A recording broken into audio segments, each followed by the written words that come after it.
Hello students, I am VLN Swarupini, lecturer in biochemistry from Sri Venkateswara College of Arts and Sciences, which is affiliated to Adikavi Nannaya University, Rajahmundry. Now, I would like to discuss about 3rd BSc Biochemistry 5A paper, and from this paper we are discussing about Unit 1 topics. Okay, now let's see the topic mechanism of muscle contraction and structure of muscle. So let's start the topic. A muscle is a group of muscle tissues which contract together to produce a force. Muscle cells contain protein filaments of actin and myosin that slide past one another, producing a contraction that changes both the length and the shape of the cell.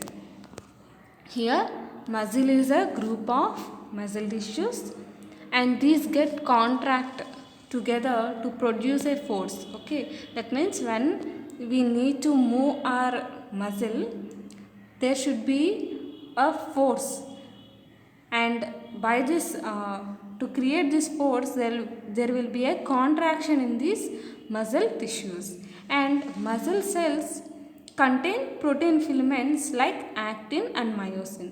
Okay, and both slide past one another, and by this reaction contraction will be produced, changing the length and shape of the cell. That means by movement of actin and myosin over each other, there will be contraction. There will be production of contraction. By contraction, there will be change in the length and shape of the cells. Okay.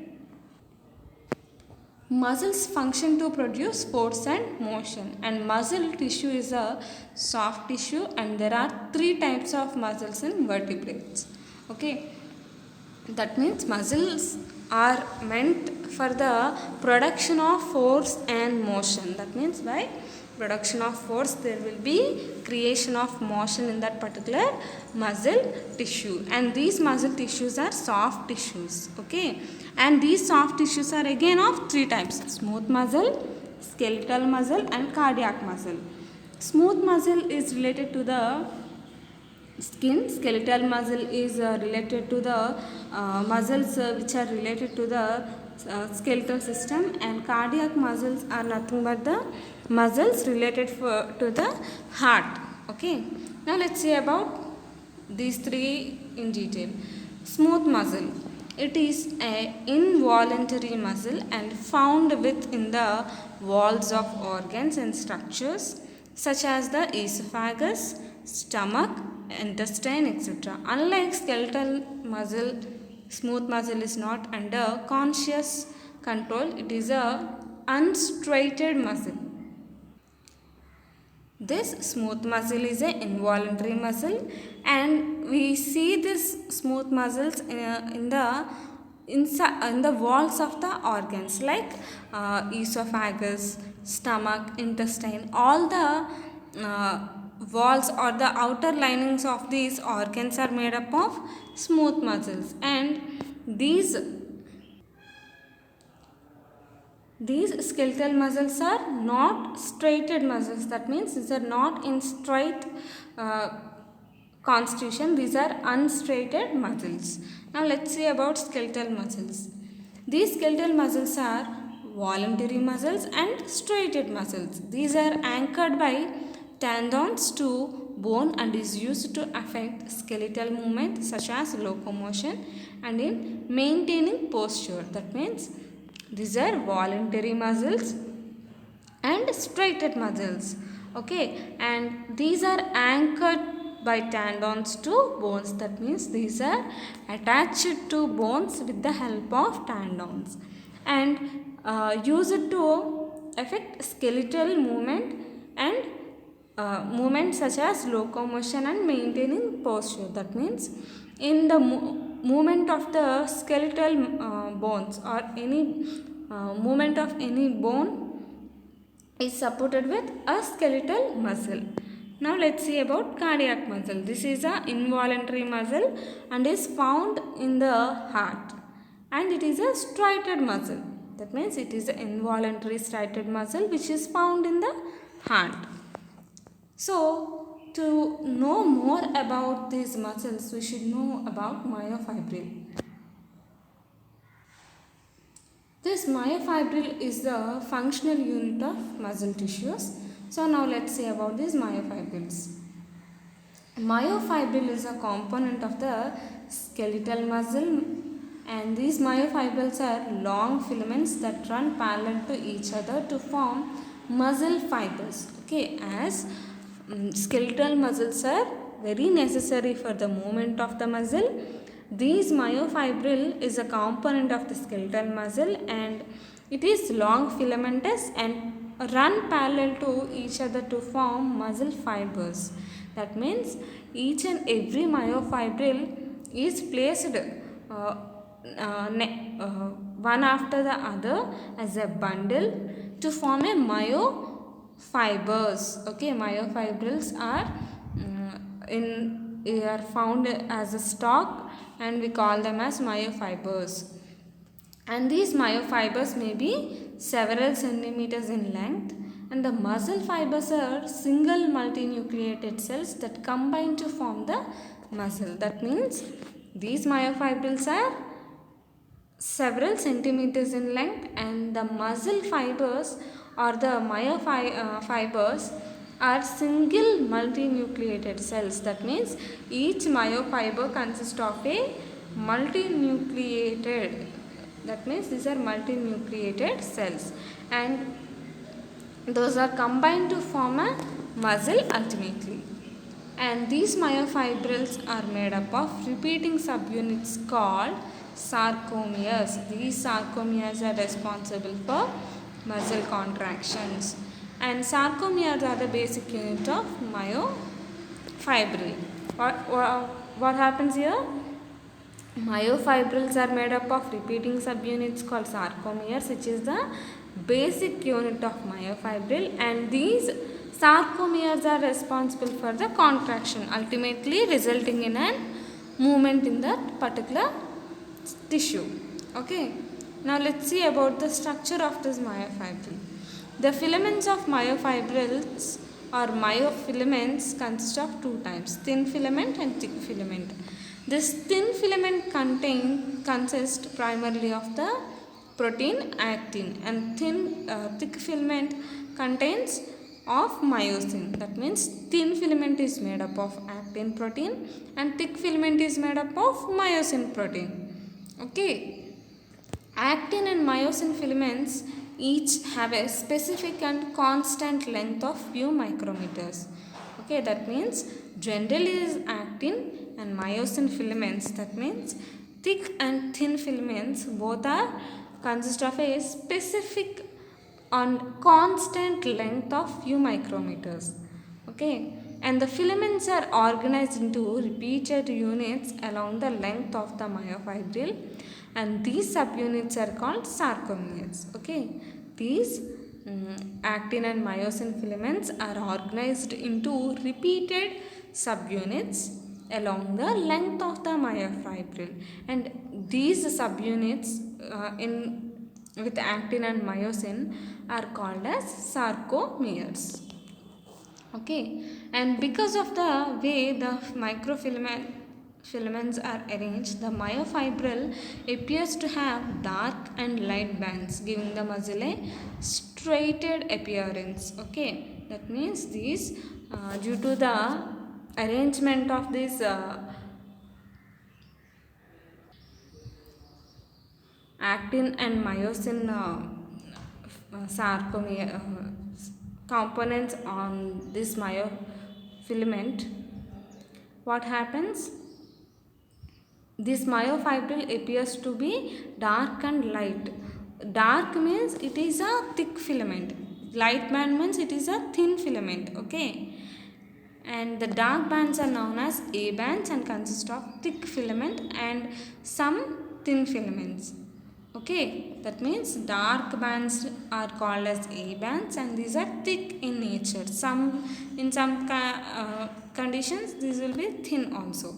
At the center of the A band is the H zone, where only thick filaments are present, and M line, which contains enzymes involved in energy metabolism. That means the thick filament, which is called as A band, contains H zone at each center, where only thick filaments are present, and there will be a M line which contains enzymes involved in energy metabolism.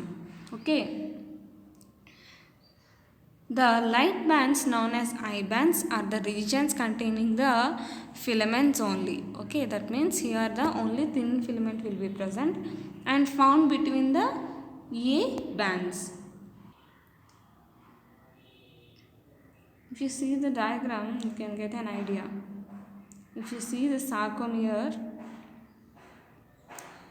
at the middle of the sarcomere is present A band, which consists of only thick bands, and either side of the A band have I bands, and these are thin filaments. If you see, there will the difference between thick and thin bands, A and I bands. Okay, and this is the in middle of the A band is present H zone. Okay, this is about light and dark bands. Okay, the I bands are centered on a region known as the Z line. If you see this, this is the Z line at the center of the I band. Okay.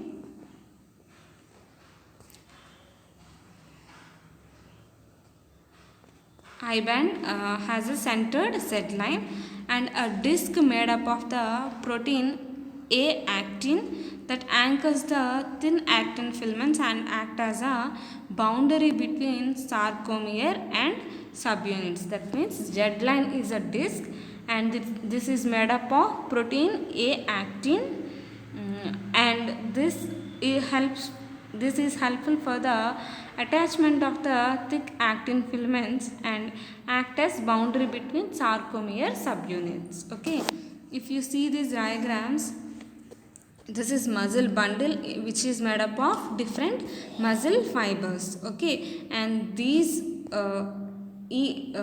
single muscle fiber consists of, it is made up of different myofibrils, and in this single myofibril is further classified into dark and light bands. If you see the diagram, you can understand here there is a band in which middle there will be a H zone, and after that it contains an I band.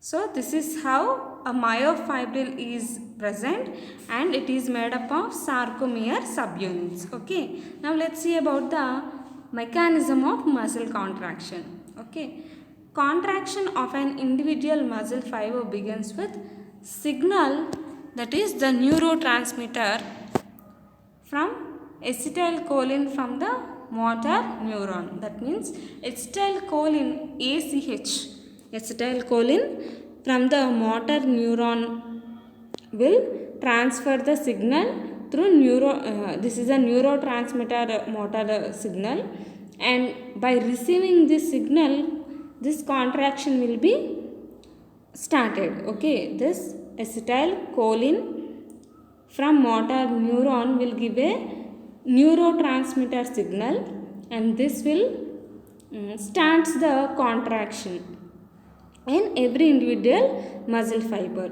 and the sarcolemma membrane of the fiber will depolarize as positively charged sodium ions and enter. That means sarcolemma membrane of the fiber will depolarize as positively charged sodium ions enter. After this signal formation, the sarcolemma membrane, that means here sarcomere consists of a sarcolemma membrane, and that particular sarcolemma membrane which is present on this myofibril will get depolarized, and Na plus positively charged sodium ions will enter, triggering on action potential and membrane will be depolarized. That means by entering of this Na plus ions, depolarization will be occurred. Okay. This triggers the release of calcium ions, that is Ca plus 2, from the storage in sarcoplasmic reticulum.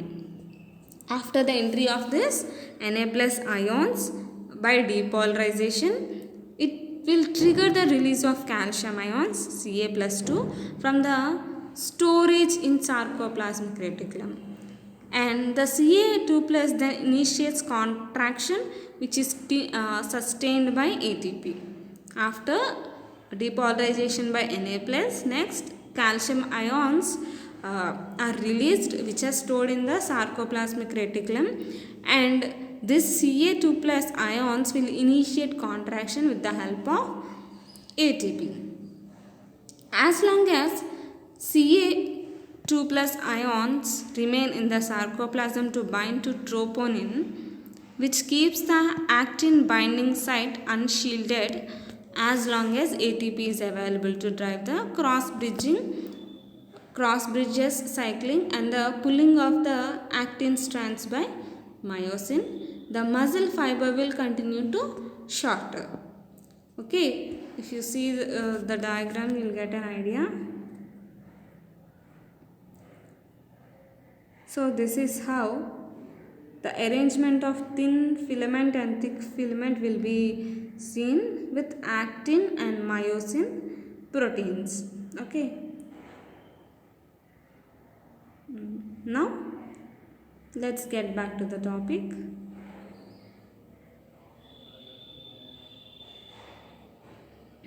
What happens here?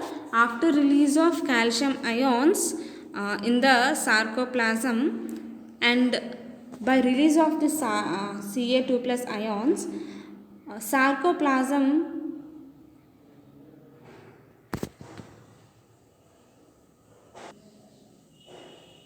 what happens here? This after by release of this Ca2 plus ions, sarcoplasm binds to troponin, and by this actin binding sites gets unshielded, and due to the availability of ATP, cross-link bridges or cross bridges cycling and the pulling of actin strands by myosin will be occurred. That means due to availability of ATP, cross bridges will be formed and actin strands will be pulled by myosin. Okay, actin strands will be pulled by myosin head, and the muscle fiber will continue to shorter. Okay, due to the shortness in this muscle fiber, contraction will be formed. Muscle contraction usually stops when signaling from the motor neuron ends, which repolarizes the sarcolemma and T tubules and closes the calcium channels by pumping them back into sarcoplasmic reticulum, which causes the tropomyosin to reshield the binding site on the actin strands. Okay, whenever the signals from the motor neurons stops, then automatically repolarization through Na2 plus ions will happen at the sarcolemma and T tubules. Then what happens automatically? Calcium channels will be closed so that calcium ions will get back into the sarcoplasmic reticulum and tropomyosin get reshielded. And this, by reshielding of this tropomyosin, what happens? Binding site will be reshielded, which is present on the actin strand.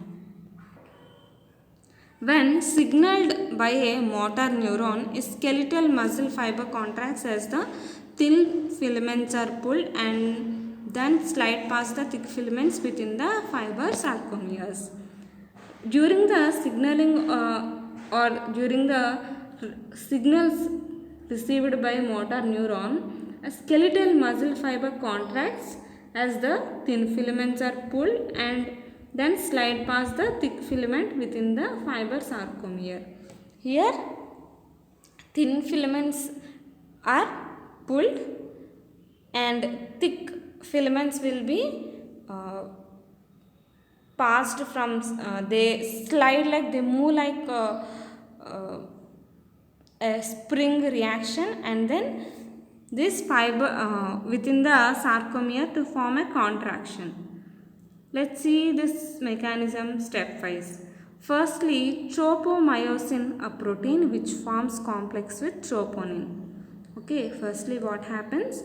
Tropomyosin. Here, tropomyosin. This tropomyosin will form a complex with troponin, forming this troponin-tropomyosin complex covering the myosin binding site present on active filament. That means this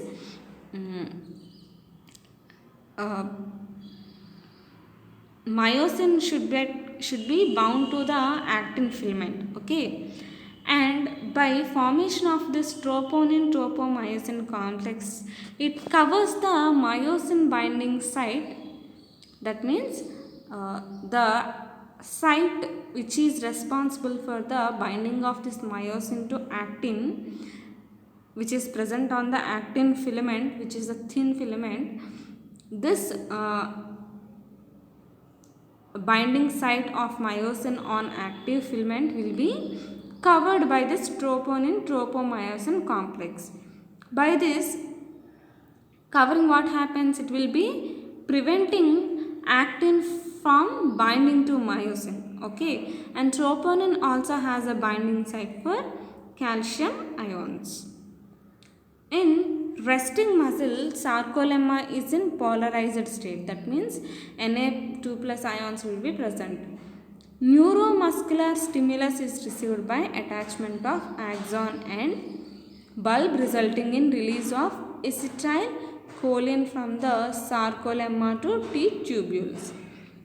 Here what happens? During resting position, sarcolemma will be in a polarized state, and immediately after receiving neuromuscular stimulus, it gets depolarized by the release of acetylcholine from the sarcolemma to T tubules. Okay, and this stimulus will be received by attachment of axon and bulb. Okay, by attachment of this axon and bulb, this neuromuscular stimulus will be received to that particular myofibril, and here what happens? Acetylcholine will be released from the sarcolemma to T tubule. By release of neurotransmitter, sarcolemma gets depolarized and membrane permeability changes. Na plus ions depolarization triggers action potential. Immediately after formation of this acetylcholine, what will happen? Depolarization will occur, and by membrane permeability, Na plus ions get depolarized, and this triggers action potential. And this action potential leads to release of calcium ions from sarcoplasmic reticulum, and these Ca+2 ions bind to troponin. These bind to troponin, which shows high affinity to Ca+2. That means troponin which is present in the this is the tropomyosin complex will be there now. To that particular complex at troponin, this Ca+2 ions will bind. Okay, and which are released by the active potential produced after the Na plus depolarization. Firstly, what will happen? Na plus ions get depolarized. Okay, and this Na plus ions depolarization, what will happen? This will lead to release of Ca+2 ions, and due to this, these Ca+2 ions will be attached to troponin. Okay, and binding of Ca+2 ion results in sliding of tropomyosin from the binding site on the actin strands, allowing the myosin head to bind to the actin strand. Okay, as this troponin tropomyosin complex was separated, this tropomyosin will move aside, and by this binding site will be freely available to the myosin now. So actin strands allows the attachment of this myosin head to binding to the actin strand. One part of the myosin head attaches to the binding site on the actin, but the head has another binding site for ATP. That means here head has one binding site for actin, and also it has binding site for ATP.